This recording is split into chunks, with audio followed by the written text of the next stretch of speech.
The Orlando Magic have two top picks they have two top 10 picks.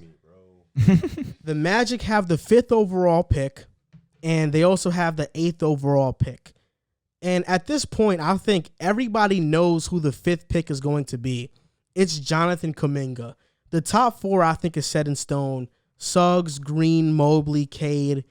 That 5th is going to be the 5th pick and the 1st pick, I think, are the most easiest ones to predict.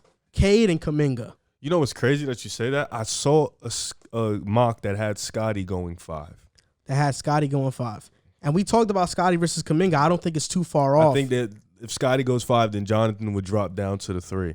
And then they'll have a Scotty, Jonathan, Wendell, or Mo Bamba front court.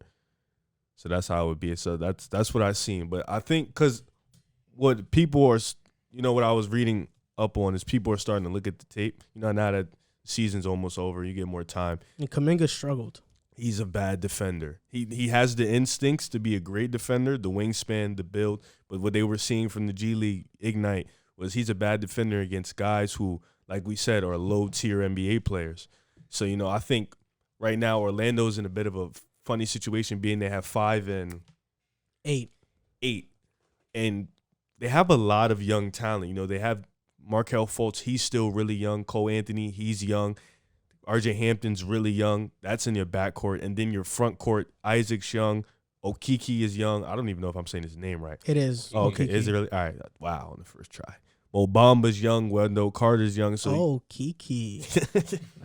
So you got a lot of young talent. So in this, I think 5 should either be Kuminga or Scotty Barnes. But I think at 8 they can kind of get tricky and go pick somebody, maybe a project, or pick somebody that they could just grow up. But I don't know, because it's like, where can they go in that situation? Do they go another wing in Wagner, or do they go a guard?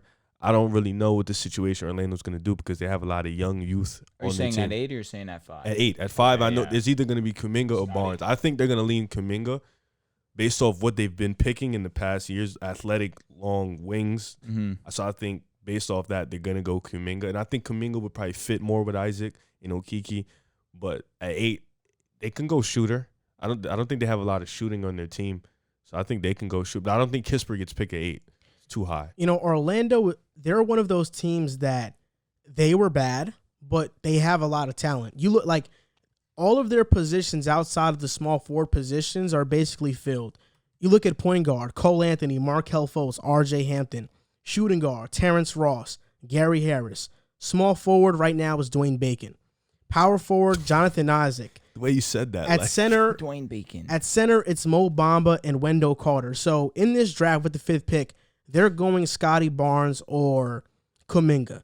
I think Kuminga has the higher upside. I think Scotty Barnes right now is more NBA ready, and he's coming from Florida State, the same college that Jonathan Isaac went to. There could be a relationship there because they paid Jonathan Isaac a lot of money, and I think in this point in time, I trust Scotty Barnes more. He's coming from a great program. You look at T-Man, Terrence Mann came from there, Dwayne Bacon, Jonathan Isaac, Devin Vassell. I mean, Florida State, Leonard Hamilton has created some really good pros, and I think Scotty Barnes has the potential to be that. When I was watching his tape, he's a very good passer. He's a very great defender. He's like a Draymond. He's a good rebounder. Yeah, he could do it all, literally.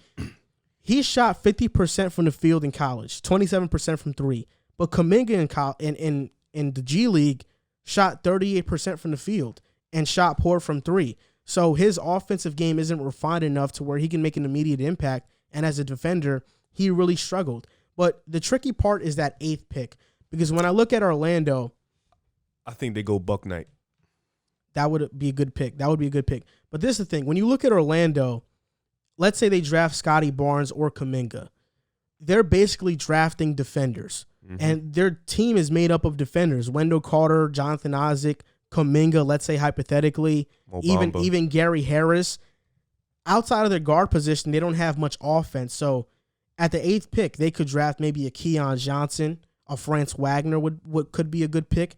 Davion Mitchell. Keon Johnson's a defender too. Yeah, Davion Mitchell, Corey Kispert could be there as well.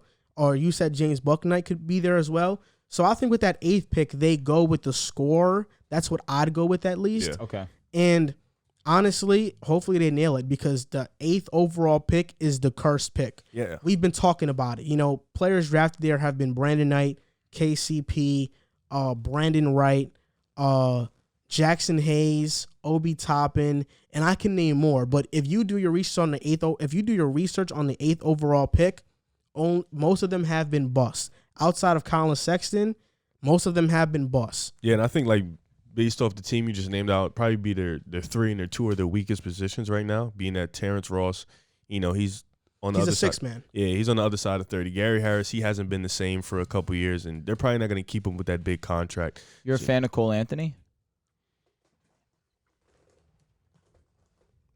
I'm a bigger fan of RJ Hampton.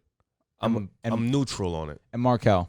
I'm a fan of Markelle. The only thing that worries me is their injury history. It's like Cole Anthony missed time last year. Markelle Fultz obviously was out for. And there's no shooting in that backcourt. Isaac had his two ACL injuries. So I feel like with that 8th pick, I feel like with the 5th pick, they're going to go Kuminga. But with that 8th pick, I feel like I would be more secure leaning with a point guard, shooting guard. So Davion Mitchell, I believe I'm pronouncing his first name correctly. I feel like he provides you that blow by. Davion. Yeah, he's black. But let me ask you, you would pick a 23-year-old at the point 22. of well, he'll be 23 by the time he starts. True. So you'll pick that at the time of where Orlando's at right now, a guy who's kind of league ready at the moment. 22, I feel like I'll take the chance on that. I feel like that's not. I feel you because you're looking at Trey. I mean, what's this? His 2nd year? Who? Trey Young, right? Third. So 22. Well, I'm looking at it from an aspect of Orlando's looking to build a culture, and I think Davion Mitchell wouldn't be the guy you would go to. A guy who's 22, 23, you know, late in the process. I think they would probably go younger because that's what you're in the rebuild process. You don't go older in the rebuild process. Okay. So I mean, in the topic of Orlando, between Cole Anthony, Markelle Fultz, and RJ Hampton, who do you think is the better long-term option? Who do you think Orlando should pick to be the franchise point guard? I feel like the ceiling, I'd have to go Fultz.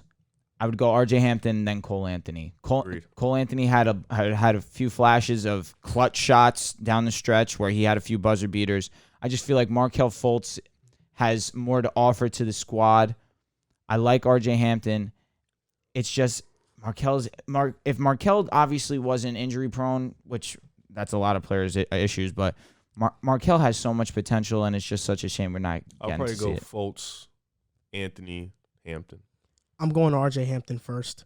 I think he's going to be the best point guard out of all three, and I think whether it's with Orlando or another team, I think RJ Hampton will have the best career.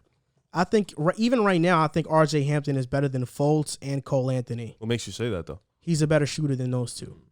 He's a better shooter. I think he's a better ball handler, and he had a rough season this year. He's rookie. RJ, look at his Orlando stats. He shot 41% from 3. He's a rookie, bro. He shot 11 points per game. On Orlando, RJ Hampton on Orlando was good.